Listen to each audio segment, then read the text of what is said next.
আলহামদুলিল্লাহি রাব্বিল আলামিন ওয়াসসালাতু ওয়াসসালামু আলা সাইয়্যিদিল মুরসালিন আম্মা বা'দ ফাআউযু বিল্লাহি মিনাশ শাইতানির রাজীম বিসমিল্লাহির রহমানির রহিম ওয়াসসালাতু ওয়াসসালামু আলাইকা ইয়া রাসূলুল্লাহ ওয়া আলা আলিকা ওয়া আসহাবিকা ইয়া হাবিবাল্লাহ আসসালাতু ওয়াসসালামু আলাইকা ইয়া নবিয়াল্লাহ ওয়া আলা আলিকা ওয়া আসহাবিকা ইয়া নূরাল্লাহ। প্রিয় মাদানী চ্যানেলের দর্শকবৃন্দ, উপস্থিত হয়েছে মাদানী চ্যানেল বাংলা এর অনুষ্ঠান আসমাউল হুসনা এর মধ্যে। আলহামদুলিল্লাহ, এই অনুষ্ঠানে আমরা আল্লাহ পাক রব্বুল আলামিনের পবিত্র নাম নিয়ে আলোচনা করে থাকি। অবশ্যই আমরা বিগত অনুষ্ঠানগুলোতে আল্লাহ তাআলার বিভিন্ন নাম নিয়ে আপনাদের নিকট পেশ করেছি এবং গত অনুষ্ঠানে আমরা আসসালাম, আল্লাহ তাআলার যে পবিত্র নাম রয়েছে, গুণবাচক নাম রয়েছে, এই নামের আলোচনা শুরু করেছি। তো আজকে ইনশাআল্লাহ সে নামের আরও কিছু আলোচনা করার আপনাদের নিকট চেষ্টা করব আসসালাম নিয়ে। তো শুরুতে একটি দরুদে পাক পাঠের ফজিলত শ্রবণ করে নিই। রাসূল করিম রউফুর রহিম সাল্লাল্লাহু তাআলা আলাইহি ওয়া আলিহি ওয়াসাল্লাম ইরশাদ করেছেন, মান সাল্লা আলাইয়া ফি কুল্লি ইয়াউমিন 500 মাররাতিন লাম ইফতাকির আবাদা। আমরা রাসূল সাল্লাল্লাহু তাআলা আলাইহি ওয়া সাল্লাম এই হাদিসে পাকের মাধ্যমে এটা ইরশাদ করছেন যে আমার প্রতি দৈনিক 500 বার দুরূদ শরীফ পাঠ করে নিবে, সে কখনো দরিদ্র হবে না। আল্লাহু আকবার। সে কখনো মুকাপিক্কি হবে না, দরিদ্র হবে না। জি মাদানী দর্শকবৃন্দ, দৈনিক 500 বার। এটা যদি একটু চেষ্টা করি আমরা, তেমন কঠিন বিষয় নয়, অনেক সহজ যদি চেষ্টা করি। তো অনুরোধ থাকবে আমরা যেন চেষ্টা করি, ইনশাআল্লাহ আল্লাহ তাআলা দয়া করবেন, আল্লাহ তাআলা তৌফিক দিবেন। চেষ্টা আমরা করব, তৌফিক অবশ্যই আল্লাহ পাক রব্বুল আলামিন দান করবেন। তো মুহাব্বত সহকারে যখনই সম্ভব হয় দরুদ পাক পাঠ করবেন, আর সম্ভব হলে দৈনিক 500 বার দরুদ পাক পাঠ করার অভ্যাস করে নিন। আল্লাহ তাআলা তৌফিক দান করুক। সাল্লু আলাল হাবিব সাল্লাল্লাহু তাআলা আলা মুহাম্মদ সাল্লাল্লাহু তাআলা আলাইহি ওয়া আলিহি ওয়াসাল্লাম সালাতান ওয়া সালামান আলাইকা ইয়া রাসূলুল্লাহ। প্রিয় মাদানী চ্যানেলের দর্শকবৃন্দ, আল্লাহ তাআলার পবিত্র নাম আসসালাম নিয়ে আলোচনা আমরা গত অনুষ্ঠানেও শুনেছি। আজকে আসসালাম নিয়ে আরও কিছু আলোচনা শ্রবণ করব। প্রথমে আমরা আসসালাম সম্পর্কে কথাটা শুনি যে আসসালাম এর মাধ্যমে কিন্তু আমরা মানুষের নামও দিয়ে থাকি। কিভাবে? মনে করুন আমরা অনেকের নাম দিয়ে থাকি আব্দুস সালাম। তো আল্লাহ তাআলার নাম মোবারক এর সাথে কোনো বান্দার নাম দেওয়ার যদি ইচ্ছা থাকে, তো আল্লাহ তাআলার অনেক নাম মোবারক এমন রয়েছে যেগুলো আব্দুন সহকারে দিতে হয়, আবার অনেক নাম এমন রয়েছে যেগুলো আব্দুন ছাড়াও দেওয়া যায়। যেমন কি রহিম, করিম, এগুলা আব্দুন ছাড়া দেওয়া যায়। কিন্তু আল্লাহ পাক রব্বুল আলামিনের এমন কিছু নাম যেগুলো আল্লাহ তাআলা জন্য নির্দিষ্ট, যদিও বা গুণবাচক নাম। যেমন কি মনে করেন রহমান, কাইয়ুম, কুদ্দুস। এভাবে আল্লাহ পাক রব্বুল আলামিনের অনেক গুণবাচক নাম রয়েছে যেগুলো আমরা যদি কখনো কারো নাম রাখতে যাই অবশ্যই আব্দুন এটার সাথে রাখতে হবে। এমনকি আব্দুল্লাহ, আল্লাহ তাআলার নামের সাথে তো অবশ্যই আব্দুনটা লাগাতে হবে। আব্দুন ছাড়া আল্লাহ তাআলার নাম নিয়ে কখনো তো কারো নাম রাখা যাবে না, এটা তো রয়েছে। এরপর আব্দুল্লাহ এর সাথে সাথে আব্দুর রহমান, এভাবে আব্দুল কুদ্দুস, আব্দুল কাইয়ুম, এভাবে আমরা নাম রাখতে পারি। আচ্ছা, সেম ভাবে বলা হচ্ছে আসসালাম, এটা এমন একটা নাম মোবারক, এটাও ডাইরেক্টলি কারো নাম রাখা ঠিক না। উলামায়ে কেরামগণ বলেন এটাও যদি কখনো কারো নাম রাখতে হয় অবশ্যই আব্দুন যেন ব্যবহার করা হয়, আব্দুস সালাম বলে যেন নাম রাখা হয়। তো আমরা যেহেতু আল্লাহ পাক রব্বুল আলামিনের নামের সাথে নিসবত রেখে নাম রাখতে চাই, তো আমাদের এটাও জেনে রাখা উচিত একটা শরঈ মাসালা, যে কখনো যদি আমরা আল্লাহ পাক রব্বুল আলামিনের এই সালামের সাথে সম্পর্ক রেখে নাম রাখতে চাই, তাহলে আব্দুস সালাম যেন আমরা নাম রাখি, এটা ছাড়া যেন নাম না রাখি। যখন কারো নাম রাখা হয় তখন তার নাম ডাকার বিষয়ে, এখন অনেকে মনে করুন কারো নাম আব্দুর রহমান অথবা আব্দুস সালাম অথবা আব্দুল্লাহ, এভাবে করে নাম রাখা হয়েছে। তো অনেকে কি করে, তার নাম সালাম সালাম বলে ডাকে, তার নাম আপনার রহমান রহমান বলে ডাকে। এটা ঠিক না। এটা মনে রাখবেন, যেই সকল আল্লাহ পাক এর নামের সাথে আব্দুন লাগানো আবশ্যক, সেই নামগুলো যখন আমরা নিয়ে থাকি, তাকে যদি কখনো ডেকে থাকি, তখন পরিপূর্ণ নাম ডাকা এটাও কিন্তু আমাদের উপর আবশ্যক। তো যেন আসসালাম এটার সাথে যখন আব্দুস সালাম এটা বলে কারো নাম রাখবো, আমরা যেন তাকে ডাকার সময় আব্দুস সালাম বলে ডাকি, পরিপূর্ণ নাম আমরা যেন বলি, নামের অর্ধাংশ যেন না বলি। তো এটা অবশ্যই আমাদের মাইন্ডে রাখা উচিত আর এটার উপর আমল করা উচিত। আমরা যারা আজকে এটা জানলাম, আমরা যেন অন্যজনকে এটা জানিয়ে দিই। আল্লাহ তাআলার নাম মুবারকের শান, নাম মুবারকের মর্যাদা যেন আমাদের ব্যবহারের মধ্যে অক্ষুণ্ণ থাকে। আল্লাহ পাক রব্বুল আলামিনের এক একটি নামের অবশ্যই অনেক ফজিলত, অনেক মর্যাদা রয়েছে। আর এগুলার ফজিলত, মর্যাদা, এগুলার শান যদি আমরা রক্ষা না করি, তাহলে আল্লাহ তাআলার দয়া আমরা কিভাবে আশা করতে পারি? সুতরাং আল্লাহ পাক রব্বুল আলামিনের নাম মুবারক নিয়ে যখন আমরা কারো নাম রাখবো আর ডাকবো, তাহলে এর যে শরীয়তের বিধান যে বলা হয়েছে আব্দুস সালাম, আব্দুল্লাহ, আব্দুর রহমান, এই নামগুলো যেন আমরা পরিপূর্ণভাবে আমরা রাখার সময় রাখি আর ডাকার সময় যেন ডাকি, এটার উপর যেন আমরা আমল করি। সাল্লু আলাল হাবিব সাল্লাল্লাহু তাআলা আলা মুহাম্মদ সাল্লাল্লাহু তাআলা আলাইহি ওয়া সাল্লাম, সালাতান ওয়া সালামান আলাইকা ইয়া রাসূলুল্লাহ। প্রিয় মাদ্রাসার দর্শকবৃন্দ, যেহেতু আল্লাহ তাআলার নাম মোবারক আসসালাম নিয়ে আলোচনা করছি, তো এটার সাথে সালামের সাথে একটা সম্পর্ক রয়েছে। তো সালাম নিয়ে কিছু কথা বলার চেষ্টা করব। আমরা যখন কাউকে সালাম করে থাকি, তো সালামের মধ্যে এই বিষয়টা লক্ষণীয় যে এই বিষয়টা আমাদের স্মরণ রাখা উচিত যে কাউকে যখন আমরা সালাম করব, আমাদের অন্তরে কি নিয়ত হওয়া দরকার। বিভিন্ন কিতাবের মধ্যে এই বিষয়ে আলোচনা করা হয়েছে, বাহরে শরীয়তের মধ্যে এবং অন্যান্য কিতাবের মধ্যে ওইটা এসেছে। মানুষ যখন অন্য কাউকে সালাম করে, তখন তার অন্তরে যেন এটা থাকে যে আমি যাকে সালাম করছি সে আমার পক্ষ থেকে সে নিরাপদে থাকে। যখন কাউকে সালাম করি, আসসালামু আলাইকুম ওয়া রাহমাতুল্লাহি ওয়া বারাকাতুহু, এটা বলি। তো আমরা যখন কাউকে সালাম করব, অন্তরে এটা রাখতে হবে, এটা রাখা অবশ্যই প্রয়োজন যে আমি যাকে সালাম করছি ওনার মাল, ওনার জান, ওনার সম্পদ, ওনার ইজ্জত, এগুলো আমার পক্ষ থেকে নিরাপদে থাকবে। এটা তো কখনো হতেই পারে না এক মুসলমান আরেক মুসলমানকে সালাম দিবে আর সে তাকে, যাকে সালাম দিচ্ছে, তাকে আবার কষ্ট দিবে। তো সালাম দেওয়ার ক্ষেত্রে এটাও আমাদের অন্তরে রাখা উচিত। অনেক সময় এমন হয় যে কাউকে সালাম করা হয়, ওই সালামটা হয় সালামে মুতারাকাত। কাউকে সালাম করা হয়, সেই সালামটা সালামে মুতারাকাত হয়। সালামে মুতারাকাত বলতে কেমন? মনে করুন অনেক সময় পরিস্থিতি এমন হয়, একজন জ্ঞানী মানুষ সে এমন কোনো স্থানে চলে গেল যেখানে প্রায় মূর্খ মানুষ হয়ে থাকে, একেবারে মূর্খ, তেমন কিছু জানে না। তাদেরকে কোনো হক কথা বললে, সঠিক কথা বললে অ্যাকসেপ্ট করে না, গ্রহণ করে না। এরকম অনেক সিচুয়েশন আমরা দেখি। তো যখন এরকম কোনো জ্ঞানী ব্যক্তি অথবা আল্লাহ তাআলার প্রিয় বান্দা এরকম কোনো পরিস্থিতির সম্মুখীন হয়, এরকম ব্যক্তিদের মধ্যে সে পড়ে যায়, তাদেরকে হক কথা বলার পরেও তারা অ্যাকসেপ্ট করে না, তখন তাদেরকেও বলা হয় যে সালাম।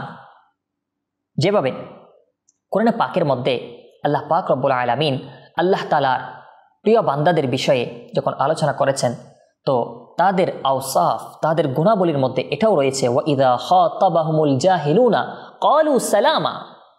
আল্লাহ তাআলার প্রিয় বান্দাদেরকে যখন এরকম জাহিলরা তারা মুখাতাব করে, তো এই আল্লাহ তাআলার প্রিয় বান্দারা তারা কি বলে? সালামা, তারা বলে সালাম। তো এটা হচ্ছে আল্লাহ তাআলার প্রিয় বান্দাদের একটা গুণ। অর্থাৎ এরকম সিচুয়েশন যখন হয়, তো তাদেরকে বলা হয় তোমরা তোমাদের স্থানে সালামত থাকো, আমরা আমাদের স্থানে থাকি, এটা বলে চলে আসা হয়। তো এটাকে বলে সালামে মুতারাকাত। তো এরকমও সালাম এর একটা মানা পাওয়া যায়। তো প্রিয় মাদ্রাসার দর্শকবৃন্দ, সালাম সম্পর্কে আমরা যা শুনলাম, একটা তো এটা শুনলাম যে আল্লাহ পাক রব্বুল আলামিনকে যে সালাম বলা হয়, আল্লাহ তাআলার শানে যখন এই সালামটা ব্যবহার হয়, একটা হচ্ছে আল্লাহ তাআলা সব কিছু থেকে যত ধরনের আইব ইত্যাদি দোষ আছে এগুলো থেকে পবিত্র। আবার আরটা হচ্ছে আল্লাহ তাআলা নিরাপত্তার মধ্যে রাখেন। তো এর মধ্যে এটাও বলা হচ্ছে যে সালামের একটা মানা এটা যে আল্লাহ পাক রব্বুল আলামিন কিছু মানুষের মাধ্যমে আবার কিছু মানুষকে সালামত প্রদান করে। এক্সাম্পল, মনে করেন কোনো মানুষ মুসিবতে পড়েছে, তো অনেক সময় দেখা যায় কিছু জালিম ব্যক্তি কিছু মানুষের উপর জুলুম করছে। তো জালিম মজলুম, তো জালিম সে সবসময় যখন এই মজলুমদের উপর জুলুম করছে, তখন আল্লাহ তাআলা অন্যান্য মানুষদেরকে মুসাল্লাত করে দেয় ওই জালিমদের উপর। তো তারা কি হয়ে যায়? এই জালিমরা ওই মুজলুমদের উপর জুলুম করা ছেড়ে দেয়। এভাবে করে কিন্তু আল্লাহ তাআলা কিছু মানুষের মাধ্যমে আর কিছু মানুষকে সালামত রাখে। এভাবে যদি আমরা দেখি কোন একটা ইদারা হোক, দেশ হোক, যেখানে হোক না কেন, এভাবে কোনো জালিমদেরকে মুজলুমদের উপর জুলুম করা থেকে বিরত রাখার জন্য আল্লাহ তাআলা বিভিন্ন পন্থা বিভিন্নভাবে এভাবে আল্লাহ তাআলা সৃষ্টি করে দেন, ওই জালিমদের উপর অন্য কাউকে মুসল্লাত করে দেন। তো এভাবে আল্লাহ পাক রব্বুল আলামিন বান্দাদেরকেও কিছু বান্দাকে আর কিছু বান্দার মাধ্যমে সালামত রাখে। সালামের এটাও একটা মানা বলা হয়েছে। সালাম আল্লাহ পাক রব্বুল আলামিনের এই নামের আরেকটা মাকসাদ, তা হলো আল্লাহ পাক রব্বুল আলামিনের এই নাম মুবারক যখন কোনো বান্দা এই নাম মুবারকের মধ্যে তাকাবে, তাহলে এর মধ্যে এই গুণাবলী পাওয়া যাচ্ছে যে নিরাপত্তার মধ্যে থাকা, নিরাপত্তা প্রদান করবে। যে সালামের দিকে যাবে সে নিরাপত্তা পেয়ে যাবে। তো আল্লাহ তাআলার দরবারে আল্লাহ তাআলার এই নাম মুবারকের দিকে তাকিয়ে সে আল্লাহ তাআলার দরবারে নিজেকে সুপুর্দ করবে, যেন সে নিরাপদে থাকতে পারে। আল্লাহ তাআলার প্রতি তার মহাব্বত বেড়ে যাবে।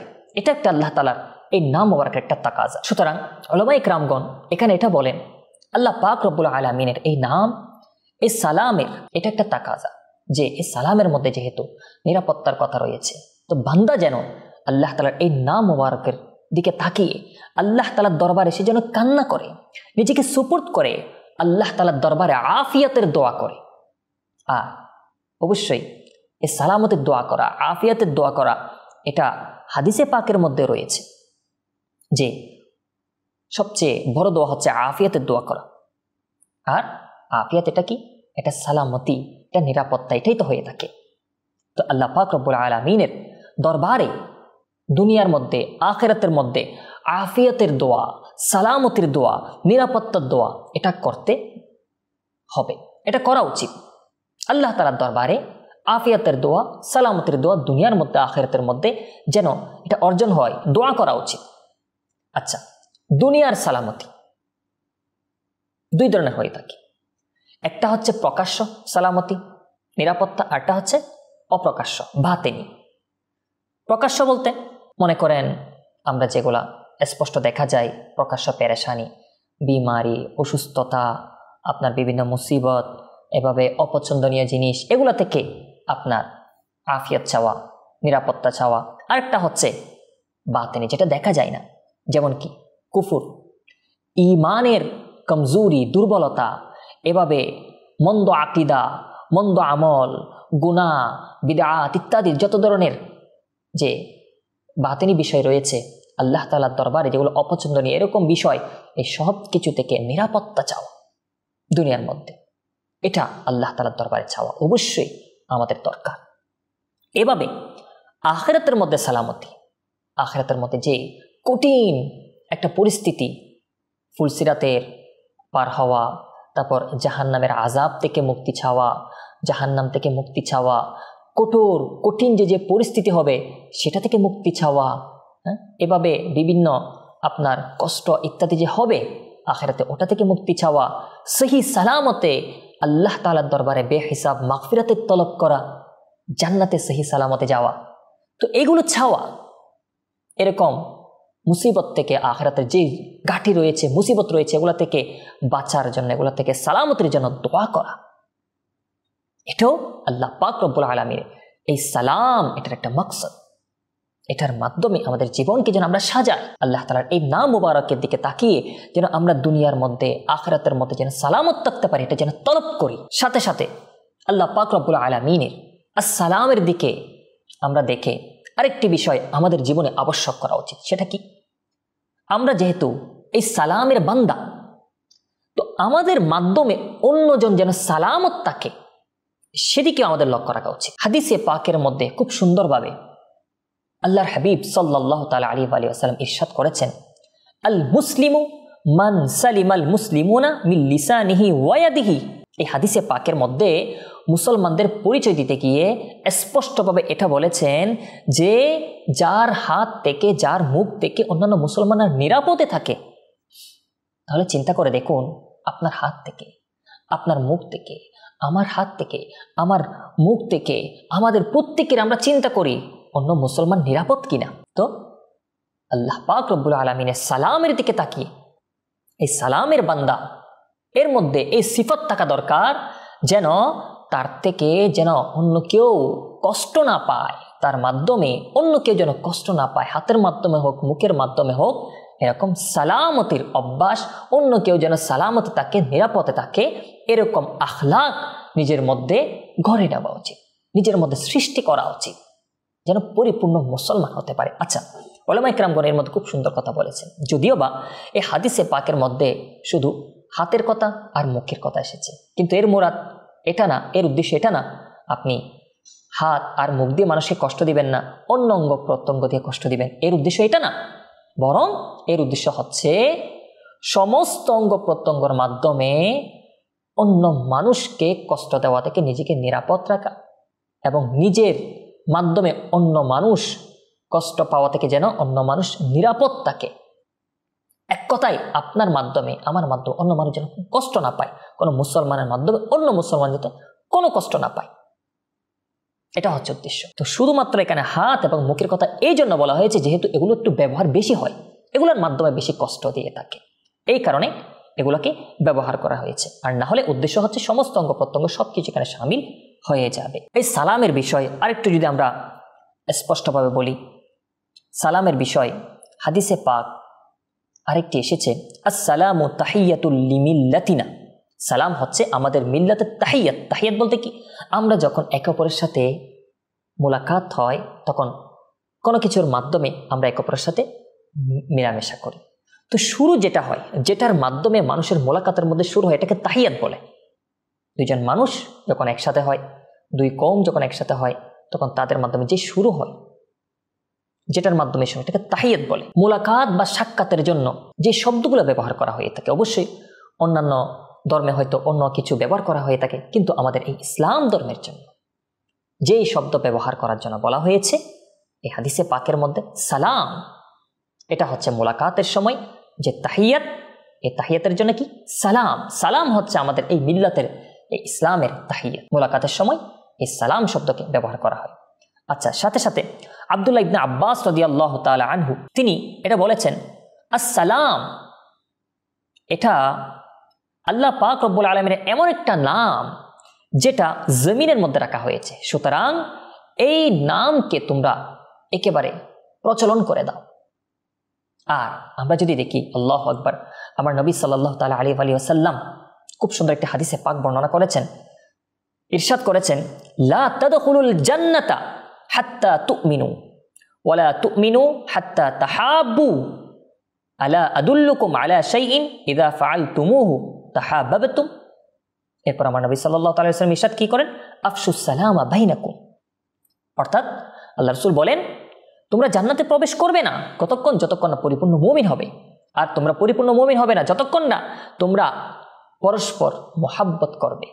আল্লাহ এরপর কি বলেন, আমি কি তোমাদেরকে দেখিয়ে দেব না, তোমাদেরকে জানিয়ে দিব না এমন একটি বিষয় সম্পর্কে যেটা তোমরা করবে, আর এটার মাধ্যমে তোমাদের পরস্পরের মধ্যে মোহাব্বত সৃষ্টি হবে। আল্লাহ, সাহাবে কেরামকে যখন এটা বললেন, সাহাবে কেরাম তো অবশ্যই বললেন যে অবশ্যই আমাদেরকে দেখিয়ে দিন।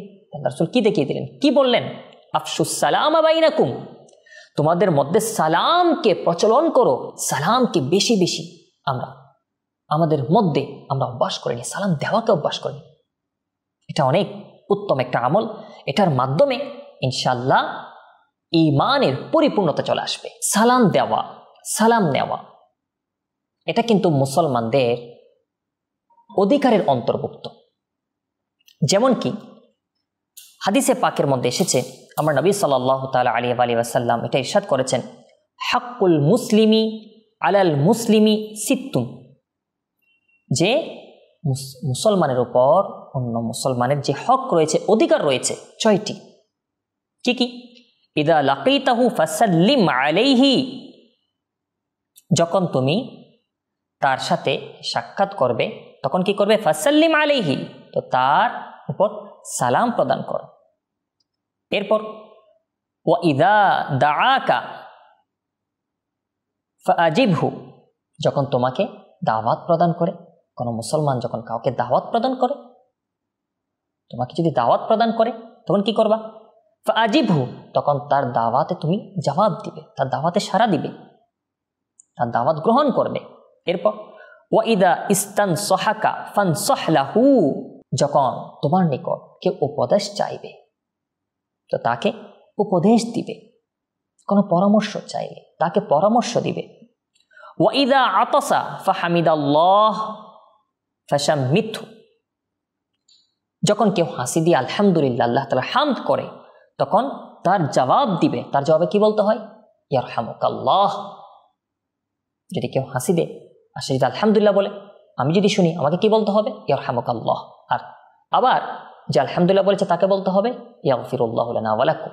এই আমলগুলো আমরা শিখিনি, এগুলো হক অধিকার মুসলমানের উপর মুসলমান, বলে আমরা যেন করি। এরপর কি বলা হচ্ছে? ওয়াইদা মারিদ ফাউদহু, যখন সে অসুস্থ হয় তখন তাকে দেখতে যাও, তার সেবা শুশ্রূষা করো। ওয়াইদা মাতা ফাত্তাবিউহু, আর যখন সে মারা যায় তখন তার জানাজায় অংশগ্রহণ করো। কোন মুসলমান মারা গেলে তার জানাজায় যেন অংশগ্রহণ করা হয়। এই হাদিসে পাকের মধ্যে 6টি হক মুসলমানের বর্ণনা করা হয়েছে। আরেকটি হাদিসে, ওটা আবু হুরায়রা রাদিয়াল্লাহু তাআলা থেকে বর্ণিত, তিনি বলেন আন্না রাসূলুল্লাহ সাল্লাল্লাহু তাআলা আলাইহি ওয়াসাল্লাম, বেশক সরকার সাল্লাল্লাহু তাআলা আলাইহি ওয়াসাল্লাম, নিশ্চয়ই রাসূল পাক সাল্লাল্লাহু তাআলা আলাইহি ওয়াসাল্লাম ক্বালা, তিনি বলেছেন, হাক্কুল মুসলিমি আলাল মুসলিমি খামসুন, মুসলমানের উপরে মুসলমানের 5টি অধিকার রয়েছে। পূর্বের হাদিসে 6টি শুনেছি, এই হাদিসে পাকে 5টি বলা হচ্ছে। একটা কি? রদ্দুস সালামি, সালামের জবাব দেওয়া। কেউ সালাম দিলে সেই সালামের জবাব দেওয়া এটা আবশ্যক, এটা ওয়াজিব, এটা মুসলমানের হক। ওয়া ইয়াদাতুল মারিদ, রোগী দেখতে যাওয়া, কোনো মুসলমান অসুস্থ হলে তাকে দেখতে যাওয়া। ওয়া ইত্তিবাউল জানাইজ, জানাজায় অংশগ্রহণ করা, কোনো মুসলমান ইন্তেকাল করলে আপনার জন্য সম্ভব তার জানাজায় অংশগ্রহণ করা, এটা অধিকার, এটা হক। এভাবে ওয়া ইজাবাতুদ দাওয়া, কেউ যদি দাওয়াত দেয় আর ওখানে আপনার জন্য যাওয়া সম্ভব, শরীয়ত কোনো বাধা নেই, তাহলে ওখানে সে দাওয়াত গ্রহণ করা, সে দাওয়াতে উপস্থিত হওয়া, এটা মুসলমানের হকের মধ্যে, ওখানে অবশ্যই যাবেন। এভাবে ওয়া তাশমিতুল আতিস, কোনো হাসিদাতা সে যদি হাসি দেয় আর সে যদি আল্লাহ তাআলার প্রশংসা করে তখন তার জবাব প্রদান করা। তো এই যে আমরা একটি হাদিসে পাকে 6টা হাদিসে পাকে আপনার 5টি শ্রবণ করলাম, তো সবগুলা এই 2টা হাদিসকেও যদি আমরা মিলাই আমরা প্রায় এখানে 7টি হক পাচ্ছি। সেটা কি কি? সালাম দেওয়া, সালাম এর জবাব দেওয়া 2টা, কেউ দাওয়াত দিলে সেটা গ্রহণ করা, কেউ পরামর্শ চাইলে তাকে পরামর্শ দেওয়া, কেউ হাসি দিলে আলহামদুলিল্লাহ বললে তার জবাব দেওয়া, কেউ অসুস্থ হলে তার সেবা শুশ্রূষা করা, কেউ ইন্তেকাল করলে তার জানাজায় অংশগ্রহণ করা। তো এই হকগুলো আমরা একটু স্মরণ রাখি আর আমল করি। আল্লাহ পাক রব্বুল আলামিন তিনি যে সালাম, ওনার এই সালামের নামের সাথে সম্পর্ক রেখে আমাদের জীবনকেও আমরা এমনভাবে সাজাই যেন আমাদের মাধ্যমে অন্য মুসলমানদের জন্য সালামতি পৌঁছে, নিরাপত্তা পৌঁছে, আমাদের কারণে অন্য মুসলমানের যেন নিরাপত্তা হয়, সে সালামতির মধ্যে থাকে, সে যেন ক্ষতির মধ্যে না থাকে।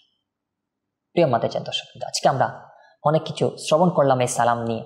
তো যা কিছু শুনলাম তা যেন স্মরণ রাখি, এরপর যেন আমল করি, আর বিশেষ করে মুসলমানের হকের বিষয়ে শুনলাম সেগুলো যেন আমরা স্মরণ রাখি, আমল করি, আর সাথে সাথে আমাদের মাধ্যমে অন্য মুসলমান যেন নিরাপদে থাকে, সালামতির মধ্যে থাকে, এটার উপর যেন আমরা আমল করে নিজেকে যেন সেভাবে সাজাই। আল্লাহ তাআলা আমাকে আপনাকে আল্লাহ পাক রব্বুল আলামিনের যে নামগুলো আমরা শ্রবণ করছি, বিশেষ করে আজকে যে নাম শ্রবণ করলাম সালাম, এই নামের ফুয়ুজাত, এই নামের যে রৌনক, আলো, নেয়ামত, এটা যেন আমরা আমাদের জীবনের মধ্যে সাজাতে পারি। আল্লাহ তাআলা সেই তৌফিক, সুযোগ, নেয়ামত আমাদেরকে দান করুক। আমিন বিজাহিন নবীল আমিন সাল্লাল্লাহু তাআলা আলাইহি ওয়া সাল্লাম। সাল্লু আলাল হাবিব সাল্লাল্লাহু তাআলা আলা মুহাম্মদ সাল্লাল্লাহু তাআলা আলাইহি ওয়া সাল্লাম। সালাতান ওয়া সালামান আলাইকা ইয়া রাসূলুল্লাহ।